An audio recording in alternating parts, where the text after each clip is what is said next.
Sinasabi nila, ang tao daw nagmula sa unggoy. Ay naman. Tingnan mo. Unggoy ka mukha ko. Iwan? Hindi naman unggoy na. Pero ang pagkakaalam ko, ayon sa Biblia, ang tao ay nagmula sa amo. Abo, ibig sabihin, ginagatungan muna bago maging abo. Hindi. Pag yung lupa, iminuldi ng Panginoon. Ayon kay San Roque. Noong unang panahon, Mateo 2:20, kapitulo 28. Mateo said, tayong mga tao ay nagkatawang lupa nung una. Katawang lupa. Bakit hindi? Ay, saan ka iminuldi si Eva at si Adan?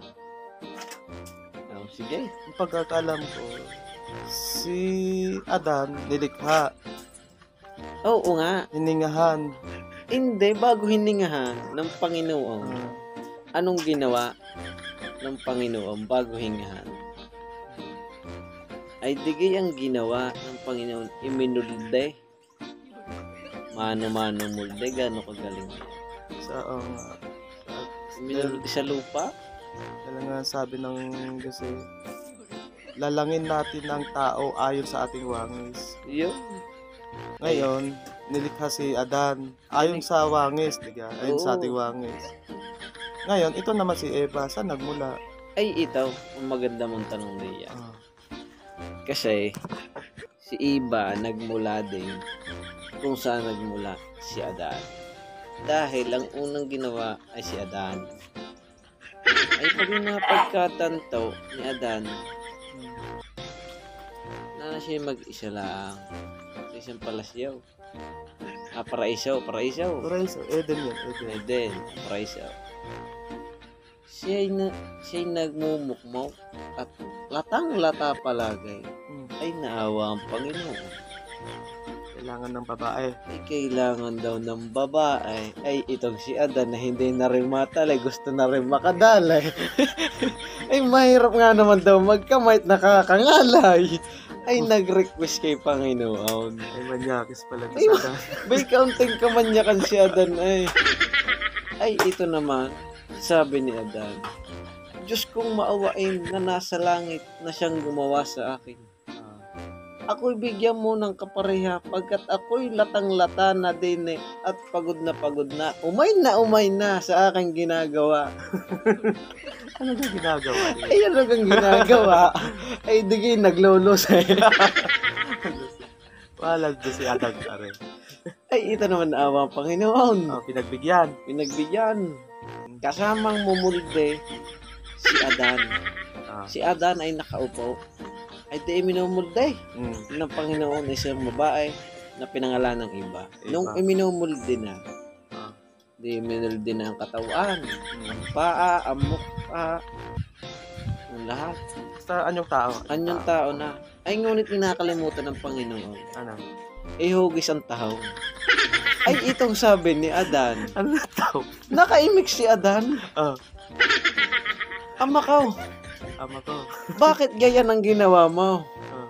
Ay paano ko naman iyang mayayari? Ay kung gayang barado. Alin sabi ng Panginoon? Alin bagang barado anakaw? Ay digi sabi mo, igawa kita ng kapareha at ikaw ay mutong-muto na diyan. Mutong-muto. Ay sabi, oo nga amakaw. Ay ang bakit ka naman? Ay may mukha nga. Oo, at may usbong ng bahagya na 2 bundok. Ay, ang problema, ay paano ka naman magagamit, matitesting ang iyong minulde sa akin kung walang imumulding taong diyang kay ibang iyan. Ay, gawin naman ng paraan. Ari pala si Adan ay maligalig. Maligalig pa sa kalabaw.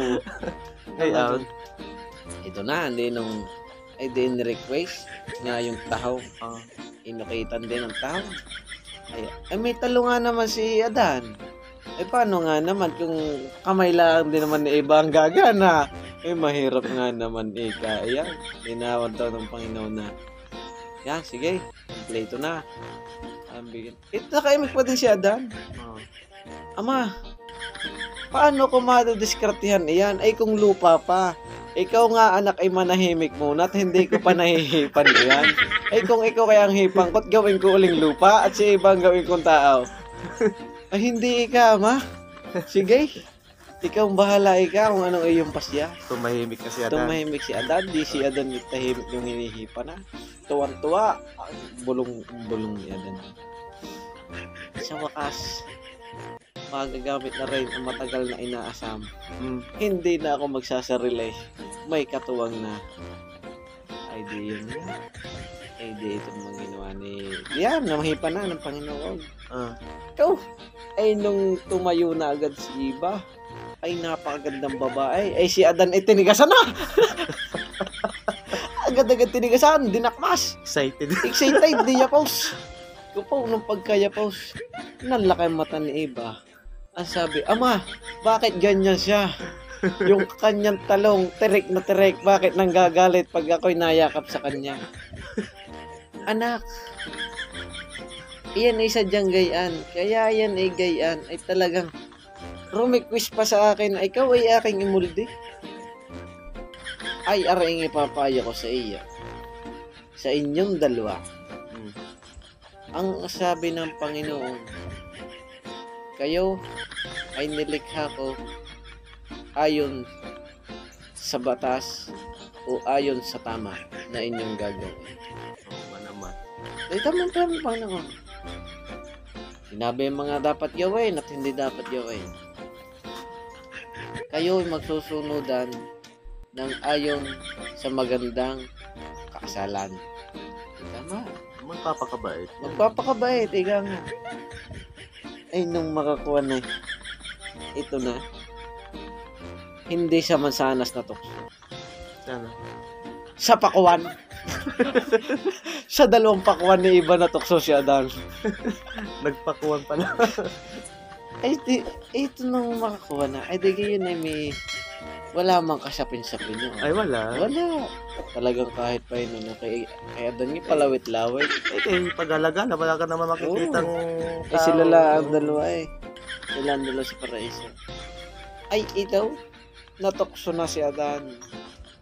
Ama ko, patawarin mo ako sa aking gagawin pagkat hindi ko talaga mapigilan ang aking inaasam na katawan ni Iba. Kung ariman sa iyo ay masama, ay tatanggapin ko ang kaparsyahan na iyong igagatong sa akin. Ito ang ginawa ni Adan. Ay nabigla si Iba sa ginawa ni Adan.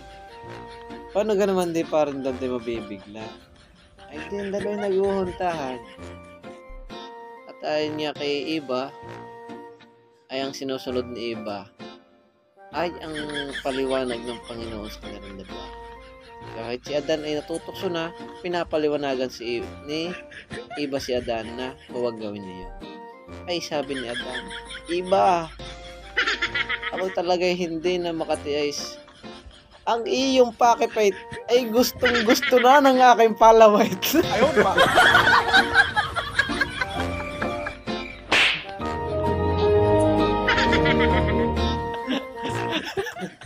Pakipit. Ay, ang pakipait yung pala yung tao. Ay, Panginoon ko pumahabag. Tawarin na. Yun. Kamanyakisa ni Adan. Kamanyakisa ni Adan. Napatanggal. May kwento tuloy. Guys, payo lang po. Yung pong kwentuhan na yun ay katang-isip lang po namin dalawa ni Paring Dandoy. Yung kay Eva at kay Adan. Ni ano mang pong hango sa Biblia ay wala kaming kinuha. Wala ho kaming kinuha sa Biblia at yun ay katang-isip lamang. At payo sa mga batang nanonood, huwag gagawin ang aming ginagawa. Dahil irespeto pa rin natin ang Panginoon at kung ano nakasulat sa Biblia. Yun lang po. Maraming salamat po sa panonood. Love you all.